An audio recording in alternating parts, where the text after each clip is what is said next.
জানো তো, বাড়ি থেকে আমাকে ড্রয়িং ক্লাসে ভর্তি করে দিয়েছে। ক্লাসের প্রথম দিনই বললো রেনবো আঁকো। আমি তো শুনেই ভ্যাবাচ্চাকা খেয়ে গেলাম। সে কি করে করবো? ব্যাগে ছিল কম্পাস, একের পর এক দাগগুলো স্যারের চোখ আড়িয়ে কেটে নিলাম। তারপরে দাগের মধ্যে দিয়ে দিলাম কালার চাপিয়ে। প্রথম দিন এত কঠিন ড্রয়িং দিলে একটু তো বাইরে বেরিয়ে যাবেই, তাই মাথা খাটিয়ে দিলুম কাঁচি দিয়ে গোল করে কেটে। আরে না না, আমি ড্রয়িং স্কুলে ভর্তি হয়নি, এটা ছিল আমার মেয়ের স্কুলের হাতের কাজ।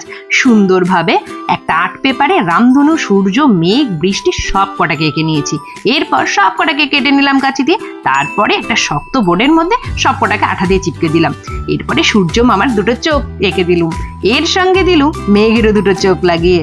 আর এটা ছিল বাচ্চাদের ড্রয়িং, তাই বৃষ্টিগুলো একটু কালারিং হয়েছে। এই প্রজেক্টটা তোমাদের কেমন লাগলো অবশ্যই কমেন্টে জানিও। আমার তো বেশ ভালো লেগেছে, ছোট জীবনে আবার ফেরত যেতে পারলাম ড্রয়িং এর মাধ্যমে, তাই